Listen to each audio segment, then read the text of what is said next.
Can you believe that these perfectly crafted little buildings are so rare and were made with such love that they are in fact listed? So find out what the story behind them is and into which village I have very carefully stepped in just a moment.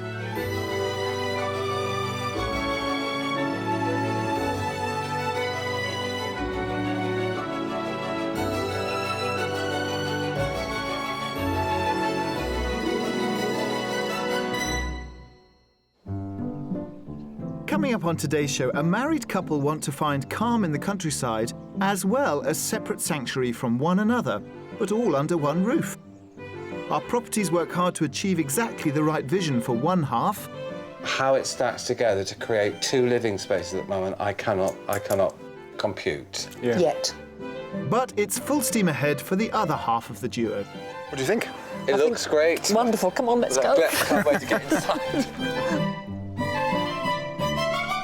Today I'm in the Cotswolds, and this is the model village of Bourton-on-the-Water, a 1/9 replica of the real Cotswold village, which is just on the other side of that hedge.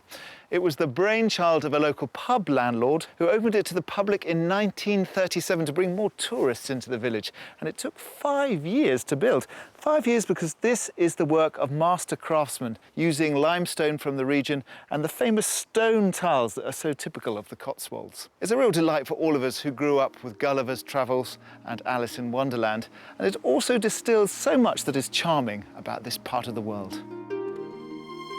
The Cotswolds is an 800 square mile area that covers parts of 5 different counties, including significant sections of Gloucestershire and Oxfordshire. The largest area of outstanding natural beauty in England, the Cotswolds landscape is characterised by rolling hills and farmland framed within networks of dry stone walls. All in all, they run for some 4,000 miles, which is the equivalent in length to the Great Wall of China. Unrestricted by county boundaries, the Cotswolds can claim not only the finest landscape of the region, but also the architecture too. Styles that vary from Georgian splendour in Cheltenham, the most complete regency town in the country, to distinctive ochre limestone buildings that have lined the streets of villages like Stanton since the 16th and 17th centuries. Painting the perfect picture of rural England with its properties and scenery, the region attracts well over 30 million visitors a year and is a huge draw for those looking for a stylish slice of country life on a more permanent basis.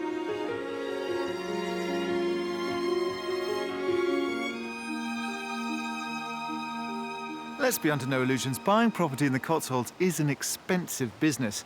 When you think that the average price for a property across the country is around £283,000, well, if you want something similar in this region, then you're going to have to add an almost £200,000 hike to the price tag. Although if you go a little further out to the periphery, to places like Dursley or Stroud, away from the hotspots nearer to London, you can get a lot more for your money. So bearing that in mind, let's meet today's buyers and find out what drew them to this lovely part of the world. For the past 2 decades, Jill and Andy have lived in Kew, southwest London. Until their recent retirement, they both worked in education. They've been married for 40 years and have 3 grown-up children and 8 grandchildren. We met 40-odd years ago when we were both students studying theology in Chelsea, and here we are 40 years on. We married while we were students and we had our first baby while we were students. Their current property is a semi-detached 1930s house, but it's fair to say their living arrangement is somewhat unconventional. We live in the one house, but we've arranged it so that we've got separate, independent living areas, but access to one another. And that came about because 25 years into our marriage, we found that we were singing from different hymn sheets, but neither of us wanted to set up home permanently with another partner, and we both felt very strongly that we wanted to keep the family unit intact. So our marriage is like our house, semi-detached. Yeah. The arrangement has worked well for them both over the years, so it's a property configuration they want to keep in their new home together. As a family, we've learned a lot about what love is. You know, it's about giving one another the freedom to be who they are. Despite enjoying their time living in Kew, they now feel it's time for a change. When people come visit, they're very aware of the flight path to Heathrow. Sometimes it feels a bit hectic being in London with all the traffic. It would be nice to have a slower pace sometimes. And they've chosen the calming Cotswolds in which to unwind. There's a certain line I cross when we're travelling to the Cotswolds, and I feel I've come home. What we love about the countryside, I think, is the fact that it's peaceful, it's beautiful, there are large skies, and it just makes your soul sing. As well as being closer to one of their sons in Birmingham, they hope to have more time to invest in their respective hobbies. I paint, I do quite a lot of craft work, knitting and sewing. I love listening to music and going to concerts. Playing the piano is something that has always been a panacea to the soul for me. And hopefully, if I've got more time in the Cotswolds, I might play a bit more than I do and be able to play some of the pieces that I struggle with now. Although Andy in particular will miss the buzz of the capital on his doorstep, they're both looking forward to their next adventure. I think it's the excitement of putting together another home. We are more settled in what we're doing and where we are, I think. And ready for a challenge. And ready for a challenge, A last yes. challenge, probably. Speak for yourself.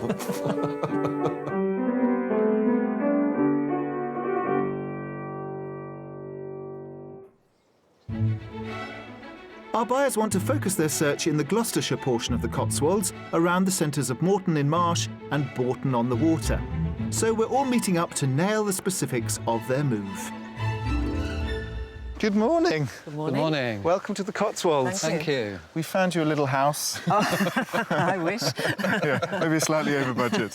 But isn't it beautiful? The Cotswolds are so exquisite. That absolutely stone lovely. is magical. Yes, is. it is. Beautiful. Have you been on the ground? Have you done lots of house searches here? We have. We've actually been looking for about 3 years. So Really? yes. We've looked at lots of floor plans, but only actually physically visited a few houses. But we're looking for something rather unusual. You are indeed. We're all Yes. quite excited about this because I don't think it's the first time I've ever had to look for two houses in one. Yes. Are you aware that there aren't that many split houses on the market? we are. Yes, we are. And the issue has been that where they have been split, there's not parity of space. There's a large house, and then there's a small granny flat on the side of it. So it's about finding something that gives us an equal amount of space, really. Andy and Q, you've got the upstairs and Jill, you're downstairs. Are you looking to replicate that, or do you want to swap? I like being on the ground level, So You're happy with the I'm elevations? happy being upstairs, Put a yes. stair lift in. When I get old and feeble, yes, I'll put a stair lift in. Obviously, we haven't found you a property that's already split in this way. So what sort of compromises are you willing to make in terms of sort of work or realignment? We really don't want a big project. No. We're quite happy to do some reconfiguration work. But, obviously knocking a few walls down or reconfiguring a staircase Or adding a bit on even. Or adding Yes, a bit which is on what we have done to our- is not out of the question. How big is the house going to be overall? How many bedrooms? We'd like somewhere with 2 bedrooms each, if possible, so that when the family come to stay, there's room for them. And what about location? Do you want to be in the middle of a town or out in the sticks? Not remote. We want, as we grow older, we'd like access to amenities and proximity to a bit of buzz, a bit of life and a feel of community. And remind us of your budget. 900,000 top, because Yeah. that would include any renovation, any reconfiguration work. Gosh, you've been looking for 3 years. That sort of fills us with dread. But we have found 3 lovely properties, which I think will offer you something, so be keen to see what you think. Let's go and look. For a maximum budget of £900,000, including any renovation work, Andy and Jill want to create 2 homes in one. The challenge is to find them somewhere that offers private living spaces, ideally of equal size, and preferably with Jill downstairs. They'd like 2 bedrooms each for visiting family, as well as their own living room and kitchen. After a vibrant life in London, they're both keen to be part of an active community. We found 3 contrasting Cotswold homes, which we hope will give them the versatility and harmony they're after. But I'll keep them guessing as to what the houses are worth until the end of each tour. Then for last orders, we'll be opening not 1, but 2 doors when we reveal our remodelled mystery house.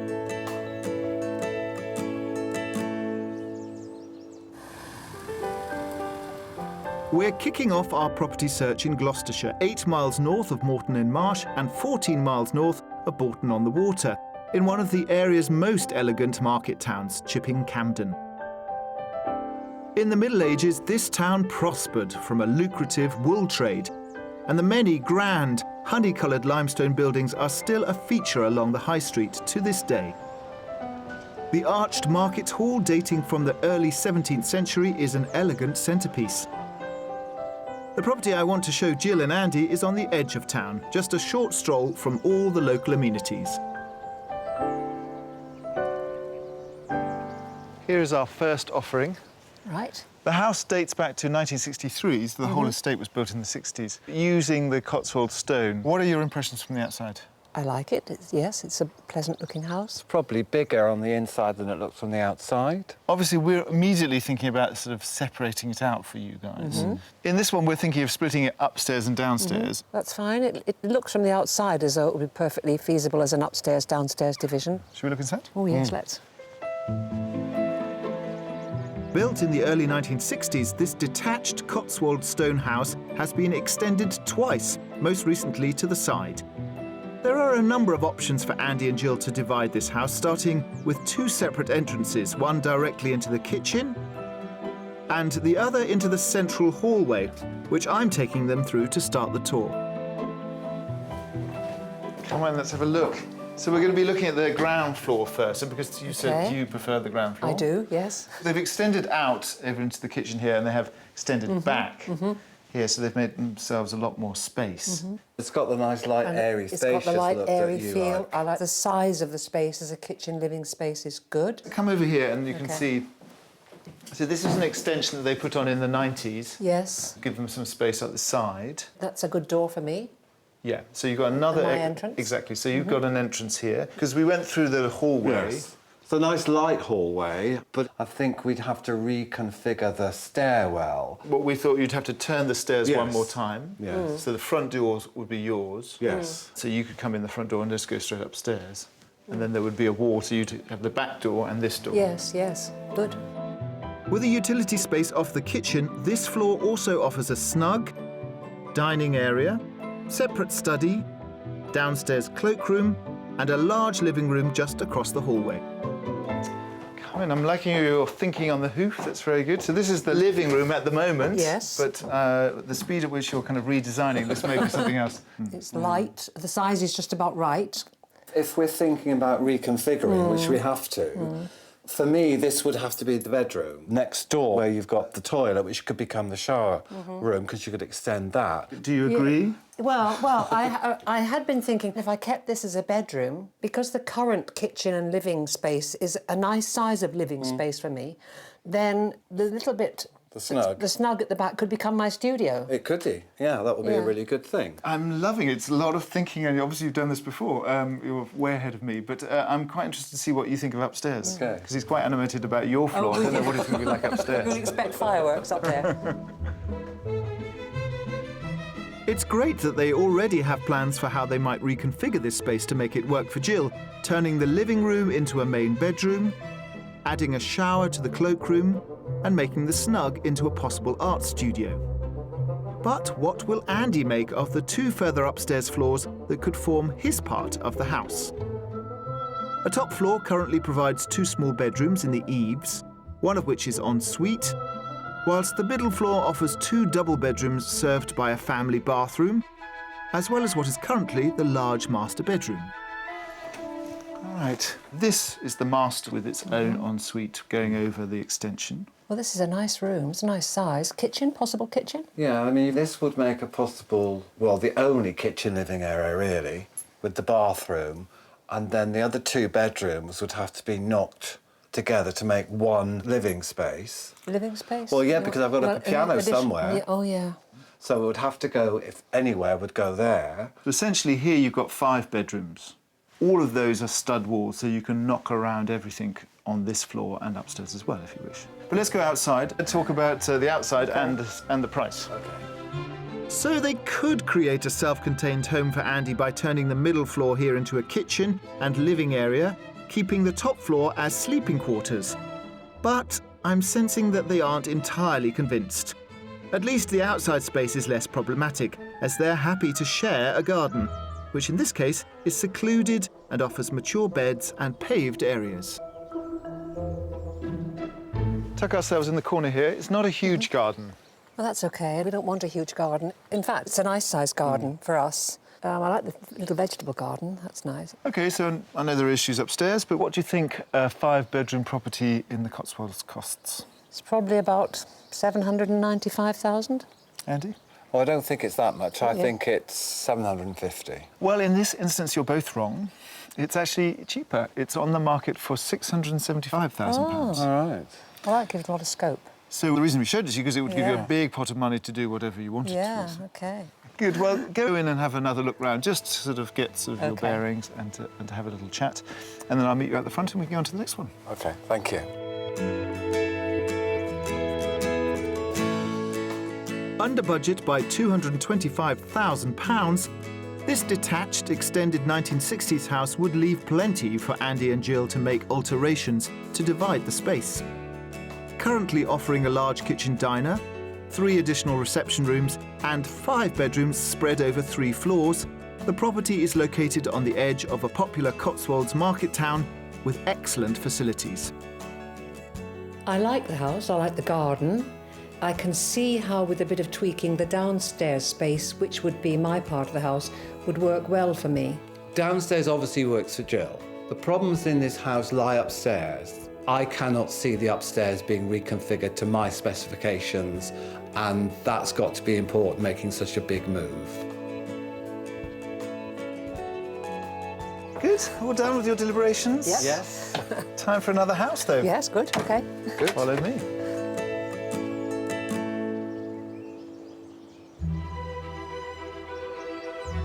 Gentle countryside and pretty stone towns and villages have drawn Jill and Andy to the Cotswolds. But today they are going to discover some of the area's royal heritage with a visit to a 15th century castle. Set in an estate of 1,200 acres, including 9 stunning landscaped gardens, Sudeley Castle is the private home to Lady Ashcombe and the final resting place of a 16th century queen, Henry VIII's 6th wife, Catherine Parr. Hello, I'm Andy. Very pleased to meet you. Hello, Jill. Well, welcome to Sudeley Castle. Though best known for her royal marriage, Catherine Parr was a great intellect and a keen scholar. Her ability is evident in the numerous documents housed in the castle's collection, and guide Derek Maddock has offered to tell their story. Well, everybody assumes that Catherine Parr is just the 6th wife of Henry VIII. Much more important than that. She was intellectual, very gifted. She even ruled the country for a short time when Henry was in France. And she wrote books. This is the first queen to write and publish books. So here we have her prayers and meditation written while Henry was alive. Lamentations of a Sinner in 1547. Fascinating sort of documents. And it says at the bottom, Catherine the Queen, KP, which is how she liked to sign herself. Soon after the death of her husband, King Henry VIII, Catherine remarried in secret. This elopement was a love match with Thomas Seymour, brother of Henry's late Queen Jane Seymour. She wanted to marry Thomas Seymour before Henry intervened, but you don't argue with the king. And we also have a love letter she wrote to Thomas Seymour. So, for instance, down here we've got, "For as truly as God is good, my mind was fully bent the other time I was at liberty to marry you before any man I know." She sees this man as the love of her life, and possibly he was. But the love marriage was short-lived. Within a year she died, aged 36, most likely from complications during the birth of her only child, a daughter, and was buried in the grounds. There are, of course, rumoured sightings of a wandering ghost, but in the castle chapel her tomb is very much on full view. This is not the original tomb. The church and the castle were both slighted after the Civil War, and effectively the body disappeared. And then some tourists hired a tenant farmer to dig for it. And they found a bit of an alabaster tomb, and on top of the alabaster tomb was a little plaque saying, "Here lieth Queen Catherine." And eventually, when the Dent family bought the church, they decided to rebuild this completely and build a proper tomb like this wonderful thing that we have in front to commemorate Queen Catherine. The castle also houses some curious historical exhibits, which will put Jill and Andy's ingenuity to the test. So what do you think of that? Well, I think it's a bed warmer. Well, it's obviously for warming something because you have to unscrew that, but you can also hold it like that. On the right tracks, but it's not a Quite heavy bed to warmer. carry. It's not a bed warmer. No. Is it a lap warmer? Your hand Go down a bit. warmer? Oh, feet warmer. Foot warmer in a coach. warmer. A foot warmer in a coach. Oh, wow. Now, this one is possibly the weirdest. It's very ornate, It's isn't it? quite heavy, so I'll keep holding it. I've got no idea what this is. Is it for winding wool? Not for winding wool, but think of something we would consider quite ordinary inside there, the way you need it to turn. It's not an hourglass, is it? An hourglass, yeah. This bizarre thing was designed to keep a sermon short. In here, once the hourglass had run out, the priest had to be quiet. After a fascinating insight into Sudeley's impressive heritage, it's definitely time to return to finding Jill and Andy their own splendid residence.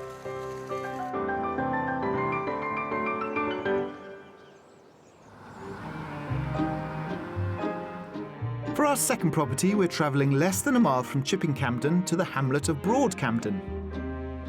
Here, locals can enjoy the atmosphere of the 17th century country pub.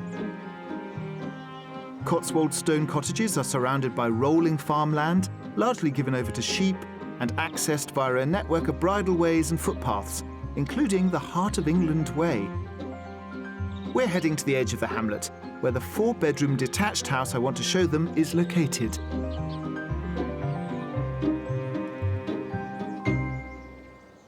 This is a very different offering. Yes, Yes, it is. isn't it? So this is an altogether more spacious OK. affair. This started off as in a 1950s bungalow, and then it's been extended actually quite recently, in the last 10 years or so, up into the roof. And there's little bits and bobs like the porch. I like the approach to the house. I like the frontage, the garden. It's lovely.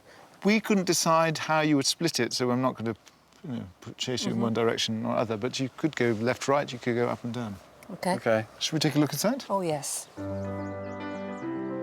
First impressions are encouraging, and I hope this option has more of the flexibility Jill and Andy are looking for. Come in, beautiful parquet floor. Yes, lovely. Notice that Throughout. straight away. Yes. Yes, this is a nice space. So obviously this is their living room with these beautiful French doors Lovely. out into a very expansive garden. And what happened is that this was a separate bedroom, and they've knocked this through. So officially you have another room with another set of French doors.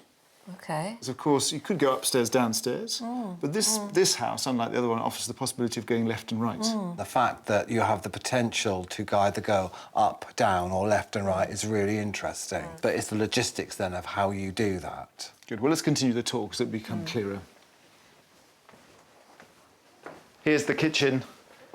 Lovely range, lovely Very units. nice, yes. I like the style of the units. Nice and airy again. It is. And then it kind of flows through into this. I don't know, this is an extension that they put on actually, but a very charming one. There's lots of double windows out into the garden. There are. Yeah. In between the window and the door, there was a door, so it would be easy to reinstall. Right. Might be possible to put a staircase at this end of the house. It might. Yes. So the ground floor, I mean, it's essentially a great big long suite of rooms, which you could easily divide in two, but you could have this as your floor, in which case we need to look at the top floor. Yep. The ground floor also has 2 bedrooms, one currently used as a study, and both share a Jack and Jill bathroom. There's a cloakroom, a utility area, and a double garage. As these are mainly stud walls, with some expert advice it would be fairly easy to reconfigure the layout. But could living side by side work for Jill and Andy, or would they prefer to keep an upstairs-downstairs arrangement once they see the upper floor? So what we've got upstairs really is all the loft space taken out and skylights all along, OK. from one end all the way to the other. They have it set up so there's 3 bedrooms. This is the master suite. Yes. I love the whole Yes. feeling of light and space across the top of the building, yeah. which makes me think that, you know, the up-down Might be better. might be better. Yeah. If we were to keep it as an up-down, then I would keep this as the bedroom at the end. It would be a shame to spoil this because it is a beautiful, light, airy, large bedroom with plenty of storage. This house, I think, has a lot more kind of flexibility. than Yes. It the does, house. much more so than the last. But we have always said we need a garden that's easy to maintain. We've got to be careful not to get carried away. Let's look at the garden and talk about that then. OK.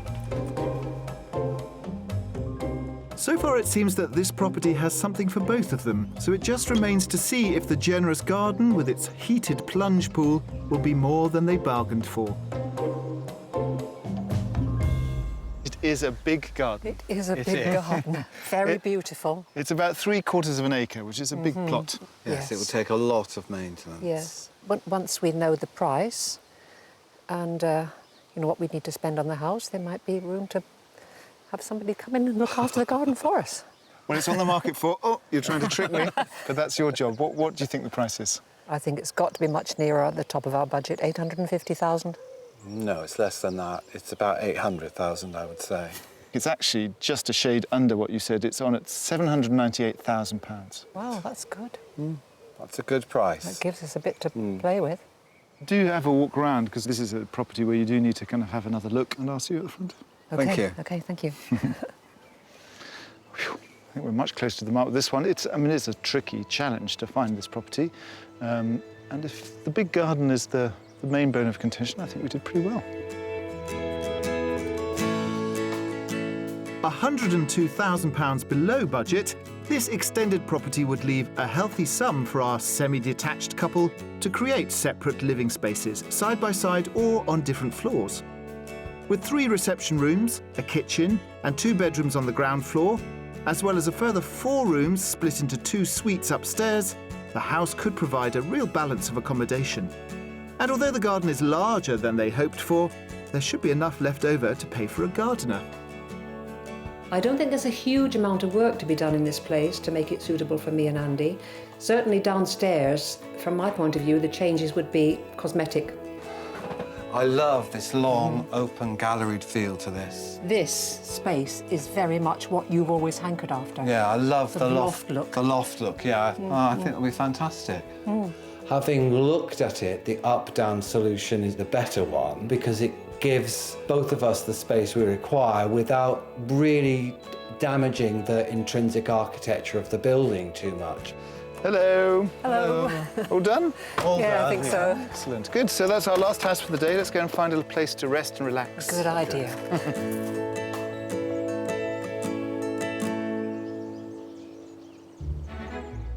Morning has broken on the second day of our fascinating house search with married couple Jill and Andy. With their £900,000 budget, they want to swap the cramped chaos of London for the charm of the Cotswolds. But the aspiration is for completely independent living under one roof. Still to come, the mystery house has us positively bursting with excitement. I've got to contain myself. No, don't. Let it go. Let it all out. And I learn how to transform the local harvest into a brand new scent. Wonderful. We'll take it straight into production. Conquer the world with Ode Appleton. It's the second day of our property hunt here in the Cotswolds, and one thing became clear to me yesterday is that Andy and Jill, they are the experts when it comes to putting all the pieces of this particular property puzzle together. So the mystery house gives them lots of pieces, but without the big garden piece and the out in the countryside piece. But how on earth they are going to configure them, I don't really know. But watch this space. Where do you think we might be going for the mystery house?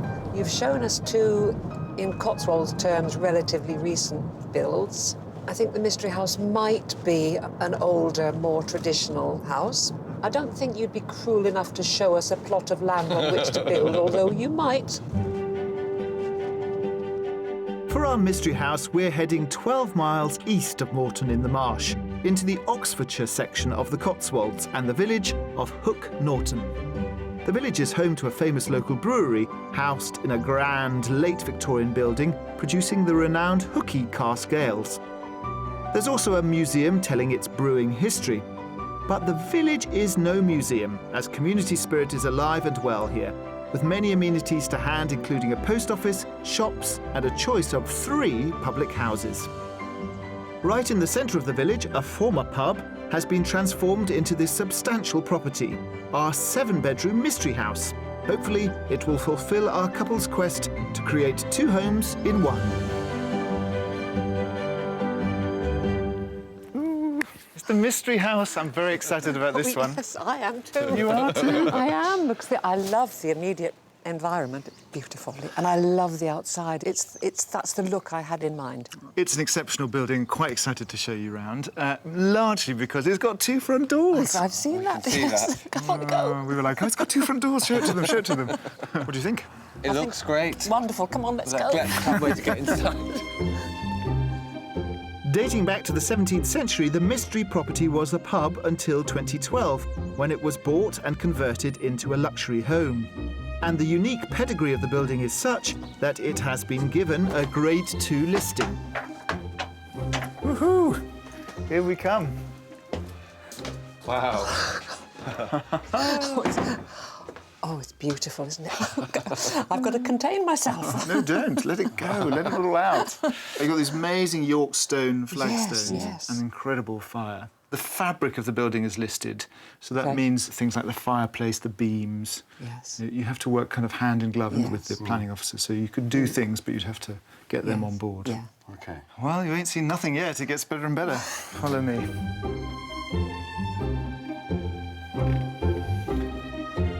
Here you go. This is beautiful. Oh, look! A well. Oh, well. This is absolutely beautiful. It's beautiful, isn't it? It is. I just hope we can create equal space for you. This is, if you like, the sort of atrium of the house. Watch the kitchen, the snug, lots of storage comes off. Be still, my beating heart. Let's have a peek in the kitchen. Come in. More of the quarry tiles Wow. and more beams. I've really got to rein myself in. Yeah. I know. Is this pressing all the buttons? Yeah. Well, there's nothing more you can say, really, is there? I mean, it's just stunningly beautiful. Yeah. As we've discovered with the 2 properties yesterday, it's the upstairs that often gives the difficulty. Well, the upstairs is rather special, so let's have a look. The ground floor also includes a dining room with an open fire, a cosy snug, a study, a walk-in pantry and a utility room with WC. But with accommodation that spans around 3,500 square feet, there's plenty more to house Andy on the 2 upper floors, which were once the living quarters for the publican. Round your head. Okay. This is the master bedroom. It's a lovely room, isn't it? Lovely view of the garden. Yeah. And right next door is the sort of the master ensuite, but actually that was, at some point, an upstairs kitchenette. Right. So it has all the plumbing for that. So this could be your living space, kitchen, dining area. Yes, if that were to be put back to a kitchen, it's going to be a very small kitchen. That's not an issue. I can see the beauty of the whole house, but how it stacks together to create 2 living spaces at the moment, I cannot compute Yeah. Yet. yet. On the other side of the master bedroom, another good-sized bathroom serves 3 further bedrooms. One a bright double, another currently set up as a twin, and the last also a large double with an impressive feature fireplace. OK, I know this is all probably a bit overwhelming. What are your thoughts? It's obviously got lots of potential, and it's all been beautifully done. I just think it's beautiful. But I know it's got to be right for Andy too. There are 2 staircases up to the top floor. The first of these leads to 2 further bedrooms and a bathroom, whilst the second staircase serves yet another double bedroom. This makes a total of 7 bedrooms and 3 bathrooms on the upper 2 floors. By using the second doorway from the street and blocking off a couple of rooms from the stairs, Andy could have private access to these 2 upper floors that would then form his part of the house. They could also reinstall a kitchen to create a large living space on the middle floor, although this plan does give Andy more floor space than Jill. But if the house is a conundrum, outside is more straightforward, where an enclosed, easy-to-maintain plot has a wall running through it. So this garden's a bit more manageable. Yes, much better. Yes. Much better. A big smile. OK, the big question is, can you afford it? What is the price? I'm going to be really hopeful that it's £5 under our top budget. I think it's at the top of our budget. I think it's slightly over at 9.10. Well, in this instance, we're not that nasty. It is on the market for £895,000. Right, OK. And the owner has said that she'd be open to offers. You would still have to do some knocking around. Yes. So go in and have a good old look around, and I'll see you at the front. OK.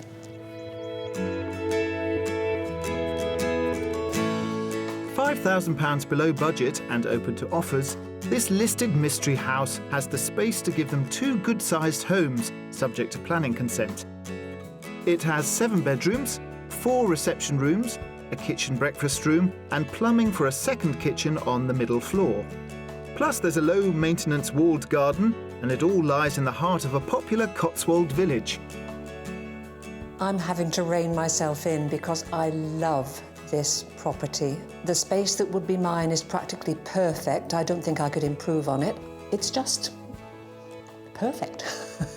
When I first saw the Mystery House, I was really quite excited. It immediately created an emotional response. I cannot say whether I feel it is a house that could serve both Jill and I, because the upstairs is much more complex in terms of how you would reconfigure it. Oh, look at that. Double doors, it's all coming together. How are you feeling? Oh, great. Yes, it's a stunning house, Oh, but beautiful. a complex problem. It is, isn't it? Well, let's go and find somewhere to think about it. OK.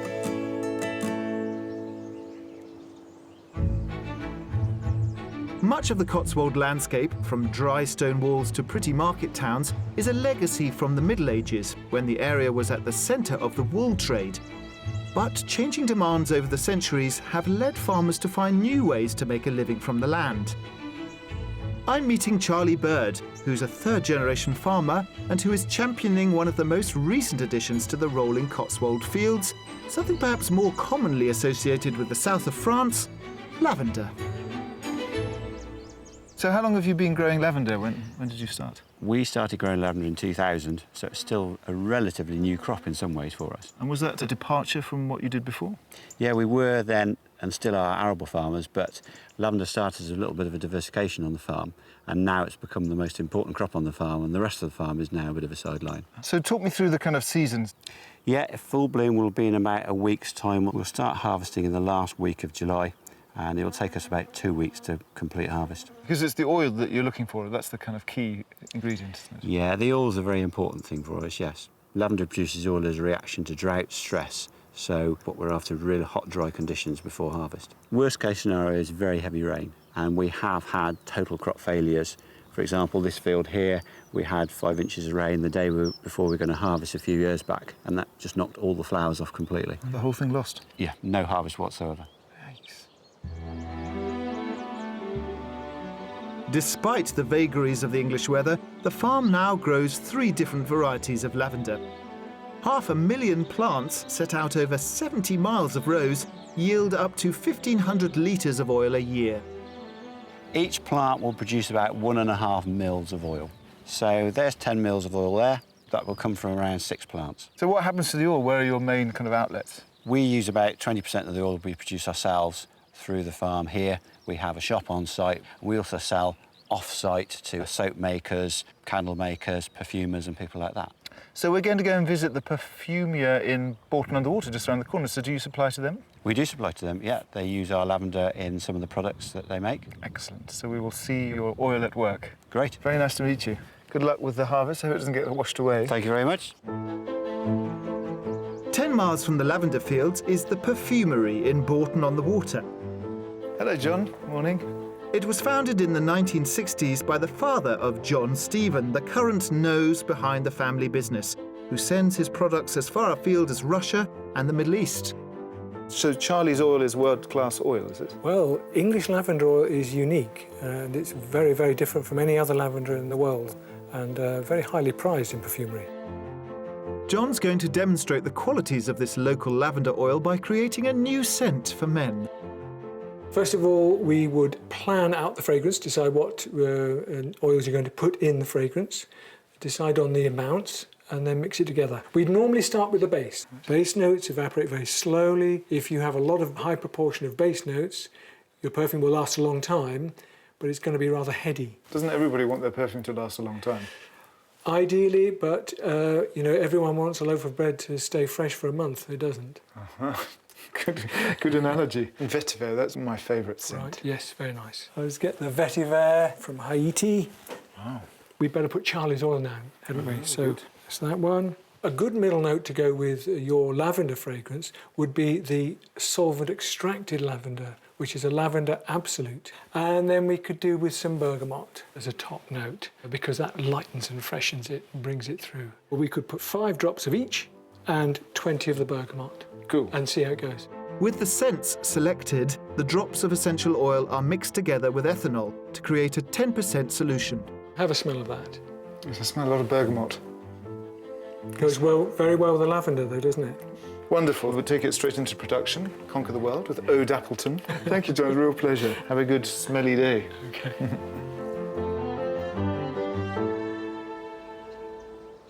It feels like the Mystery House has really brought this double pot to the boil. Particularly Andy, I think, is exhausted after all that resketching and replanning where everything's going to go. So it'd be interesting to see what they have to say now they've had a moment to sit down and rest.